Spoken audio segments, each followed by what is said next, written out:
நம்ம சேனல்லேருந்து தொடர்ந்தாப்பில் நீங்கள் வீடியோக்குள்ளே பார்க்க நினச்சிங்க இதுவரை நம்ம சேனலை சப்ஸ்கிரைப் பண்ணுங்க கீழே பெல் சிம்பிள் இருக்கும் அதையும் கிளிக் பண்ணிங்க. வாங்க வீடியோக்குள்ளே போகலாம். தெரு ஓரமாக என் வாகனத்தை நிறுத்திவிட்டு பொருட்களை வாங்கி கொண்டு காரை நோக்கி நடந்து வந்து கொண்டிருந்தேன். அப்போது ஒரு பெரியவரும் ரோடை கிராஸ் செய்து கொண்டிருந்தார். அவரை பார்த்திருக்கிறேன் நான்.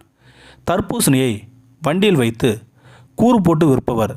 சில சமயம் பலாப்பழமும் கூட. வண்டி அருகில் அவர் மனைவி அமர்ந்திருந்தார். மனைவிக்கும் தனக்கும் காலை டிஃபன் எதிரில் இருக்கும் சிறு ஹோட்டலில் வாங்கி கொண்டு வந்து கொண்டிருந்தார் அந்த வயதான முதியவர்.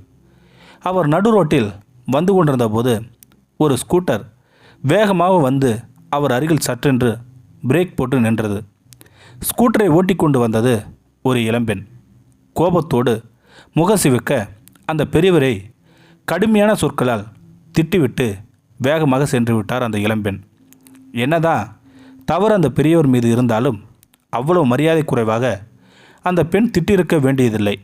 இருந்தாலும் ஸ்கூட்டர் அருகில் வந்து சற்றென்று நின்ற அதிர்ச்சியில் அவர் வாங்கி வந்த உணவுப் பொட்டலமும் கீழே விழுந்து விட்டது. அந்த வயதான முதியவர் முகத்தில் வருத்தத்துடனும் உணவுப் பொட்டலை குனிந்து எடுத்துக்கொண்டு தன் கடையை நோக்கி சென்றார். இது நேற்று நடந்தது. இன்று அதே நேரத்தில் அங்கு எனக்கு இருக்கும் சூழ்நிலை வந்தது.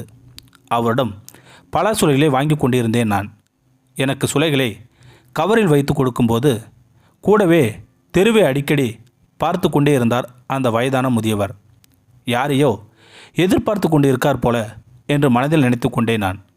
அதே பெண் தூரத்தில் ஸ்கூட்டரில் வருவதை பார்த்ததும், ஒரு நிமிஷம் சார் என்று என்னிடம் கூறிவிட்டு வந்து கொண்டிருந்த பெண்ணை நிறுத்தச் சொல்லி கையசைத்தார் அந்த வயதான முதியவர். அந்த இளம்பெண்ணும் முகத்தில் சற்று கலவரத்தோடு நேற்று திட்டியதற்கு சண்டை போடப் போகிறாரோ என்று வண்டியை நிறுத்திவிட்டு என்ன என்று கோபமாக கேட்டாள் அந்த இளம்பெண். நான் கூட நேற்று நடந்ததற்கு ஒரு சத்தம் போடப் போகிறாரோ என்றுதான் நினைத்திருந்தேன் நான். ஆனால் நடந்தது மனதை நெகிழ வைத்த சம்பவமாக இருந்தது. தாயி, நேற்று போன அவசரத்தில் இதை தவறி விட்டுவிட்டு போய்விட்டாய் என்று விலையுயர்ந்த செல்போனை தன் மடியிலிருந்து எடுத்து கொடுத்தார் அந்த வயதான முதியவர். அந்த இளம்பெண்ணுக்கு பேச்சே வரவில்லை. வண்டியை ஓரமாக நிறுத்திவிட்டு, ஐயா, இந்த ஃபோனை தொலைத்ததிலிருந்து நிம்மதியே இல்லை எனக்கு. நான் பேங்கில் பணிபுரிபவள். முக்கியமான நம்பர்ஸ் எல்லாம் இதில் தான் இருக்கின்றது. மிக்க நன்றி ஐயா என்று கூறிவிட்டு கண்கலங்கினாள் அந்த இளம்பெண். நேற்று அவ்வளோ அவமரியாதையாக பேசியிருக்கக்கூடாது. கொஞ்சம் டென்ஷனாக இருந்தது. என்ன பேசுகிறோம் என்று தெரியாமல் பேசிவிட்டேன் என்று கை கூப்பினாள் அந்த இளம்பெண். அட விடுத்தாயி, எல்லோருக்கும் கோபம் வர்றது தான். இதை போய் பெருசுப்படுத்திக்கிட்டு இருக்கீங்களே, ஜாக்கிரதையாக போத்தாயி என்று அன்போடு அனுப்பி வைத்தார் அந்த வயதான முதியவர். நேற்று அப்படி திட்டிய பெண்ணை 4 வார்த்தை கேட்டிருக்கலாமே என்று நான் கேட்டேன். நான் சின்ன பொண்ணு சார், இன்னும் கல்யாணம் காட்சி குழந்தைன்னு ஆலவிருட்சமாக வாழ வேண்டிய பொண்ணு சார். வயசாகி பக்குவம் வந்தால் எல்லாம் சரியாயிடும் சார். எனக்கு பேத்தி வயசு. என் பேத்தியை இருந்தால் சண்டை போடுவானா? நல்லா இருக்கட்டும் சார். நம்ம சுற்றி எல்லோரும் மனுஷங்க தான் சார்.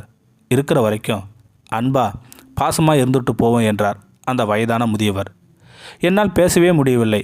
அசந்து போய்விட்டேன் நான். நம்மை சுற்றி எத்தனை நடமாடும் ஞான குருக்கள் இருக்கின்றார் என்று மனதை நினைத்து கொண்டு அந்த பலாசோலையை வாங்கி கொண்டு என் காரை நோக்கி வந்து கொண்டிருந்தேன். இந்த வீடியோ உங்களுக்கு பிடிச்சிருந்தா கமெண்ட் பாக்ஸில் கமெண்ட் பண்ணுங்கள். கூட உங்கள் ஃப்ரெண்ட்ஸுக்கு ஷேர் பண்ணுங்கள். இதுவரை நம்ம சேனலை சப்ஸ்கிரைப் பண்ணுங்க. சப்ஸ்கிரைப் பண்ணிங்க கீழே பெல் சிம்பிள் இருக்கும் அதையும் கிளிக் பண்ணிங்க. தேங்க்யூ ஃபார் வாட்சிங்.